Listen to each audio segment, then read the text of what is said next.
So you started your business. You didn't have enough coin together to start a limited liability company, also known as an LLC, when you first started, so you went the sole proprietor route. But now you've got a little money, you've read up a little, and you realize all the liability that is therein with a sole proprietorship, and you want to switch to an LLC. What do you do now? I'm glad you asked, and this is the video for you. If you like hearing about things you should know when you're starting your business and you're enjoying my content, please like, subscribe, and hit that notification bell, and I'll be right back with you. Hey YouTube, it's your girl, The Real Teddy Talks, educating you daily on entrepreneurship, your hustle and your grind, and building generational wealth. And one of the best ways to build generational wealth is to start a business. And when you're starting that business, you want to have as little liability as possible when done the right way. So you want at minimum to have a limited liability company, in my opinion. This is Teddy talking, I'm not a lawyer. I'm just a business owner. And I have a couple of LLCs, maybe a few. But let's get right into it. So you started your sole proprietorship last year, year before, whatever, and it's been doing just fine. Maybe you didn't have a lot of revenue. Maybe you just didn't understand what was going on. Maybe you didn't have the details. Maybe you didn't ever do a cost-benefit analysis between a sole proprietorship and an LLC. You were never sued, so it just didn't really bother you, right? But now you're new year, new you. You're smarter, you're wiser. You want to switch your sole proprietorship to a limited liability company. What do you do? I'm glad you asked. I'm going to give you 6 steps on how to switch your sole proprietorship to an LLC. The first step is your business name. Now, as a sole proprietor, you're likely doing business under your name or in DBA, doing business as, also known as a fictitious name. If that is the case, then you will need to check with your state, and you will need to see if that name is taken, the business name you want to use, right? So you go on your state website, usually it's the Secretary of State website, and you will do a search for the business name you want to use. If that business name is not taken, then you want to grab it, right? So that's your new name now, and you're running with it. And if it is taken, then you have to find a new name, find an alteration to it, a variation of it, shorten it, make it longer, whatever. But that's why you're checking that first. Now, in the midst of all that, there's some options to trademark. You can go to the U.S. Trademark Office, U.S. Patent Office, but that's a whole other video for a whole other day. We're just talking about your business name. Make sure it's not used. Step 2 is you need to create and file with your state the Articles of Incorporation. Now, the Articles of Incorporation is a very, very, very important document. It's one of the main things that makes your limited liability company a limited liability company when those Articles of Incorporation is filed with the state. I mean, that's the money shot right there. And in this Articles of Incorporation, they're going to ask for your name, your business address, and that's how you're registering your business name. So business name, business address, your business purpose, and your registered agent, who the registered agent is. I just mentioned in my previous video yesterday that you have to have a registered agent in most states, and that is the company or the person that can receive legal filings on your behalf. So if you were to ever move or get evicted or upgrade your house or whatever the situation, your registered agent doesn't change, and they can receive that legal filing, and they know how to get it to you. And it's usually in the state of Georgia, it's $50 a year. The one I use, I'm sure the price ranges maybe a little less, maybe a little more.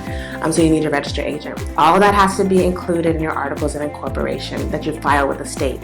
And once the state accepts that, you have an LLC. I mean, aside from the annual requirements, so that no one can pierce the corporate veil, right? So your annual filings, your minutes, your quarterly statements, things like that, you're good. You're an LLC, you're aficionado, you're official, you're done. And the third thing you need to have to switch your sole proprietorship to an LLC is your operating agreement. I've had operating agreements as long as maybe 15 or 18 pages, and then some as short as maybe like 9 or 10 pages. Basically, in your operating agreement, if you're by yourself, you just have to state your company, the purpose of the company, if you plan to issue stock shares, if you issue the stock shares, what that looks like, how you plan to pay yourself, what you're going to do if you get additional members in your LLC. So those members can be, I don't want to call them partners officially, but like partners or additional people that have paid into your LLC that now own a share of your company, X, Y, and Z. It gets really like legalese once the further you get into it, but it is a necessary document that you keep on file. If there are additional members in your LLC, you must have one. It's a requirement usually when you're getting a bank account, if you're applying for a loan, if you're doing anything with the SBA, Small Business Association. It's usually a requirement, but you want to have one for general purposes anyway. GP, have your operating agreement so that you know what's going on, and anyone else that's joining or has some kind of interest in your LLC knows what's going on as well. So that was step 3. Step 4, you get to register with the IRS. That's when you go on the IRS website and you get your EIN, Employee Identification Number. That is a number that your company, your corporation, your whatever uses as its social security number. That's a tax ID number. And when you file your Schedule C with your 1040, that is a number that's going to go on that Schedule C. It's great to have. It's asked for all the time. I mean, definitely when you're doing anything that has to do financial with your business, you need that EIN, you need the EIN. If you decide to get into government contracting, you need that EIN because they want to know you have it so when they start paying you, it's legit. But again, most important, you cannot get a bank account, a business bank account, and you can't really do anything financially related to your business without it. And you're going to need it for other purposes as well. It kind of slips my mind why you need it, but I've had to pull that thing out several times, more than I'd like. So you will need your EIN, and you can do that once you are officially the LLC in your state. The 5th changeover you need to do from your sole proprietorship to your LLC is new money.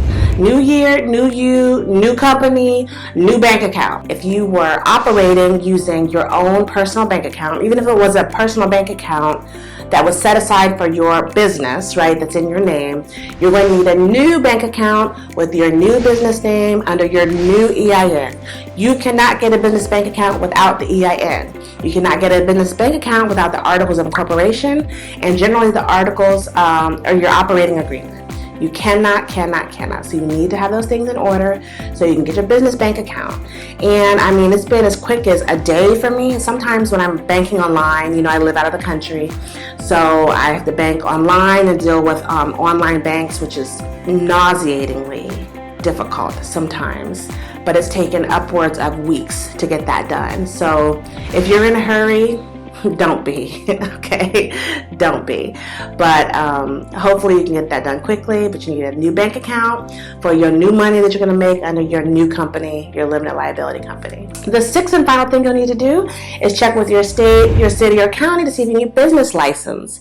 Now, when you form an LLC and it's accepted by your state, generally that registration is enough. However, different cities, counties, and states may still require you to have business license and business certificates depending on what your area of expertise is and the purpose of your company. So check with your local rules and regulations and laws to see if you need a business license, business certificate to go along with your company. So that's easy peasy. 6 steps to switch your sole proprietorship to an LLC. If you enjoyed that and you needed that today, please like, subscribe, and hit that notification bell. Tune back in with me tomorrow when I talk about something else related to business and starting your business up. Invest in yourself, just 1% a day, reach your exponential greatness, and have phenomenal results at the end of the year. This is the Real Teddy Talks, signing off.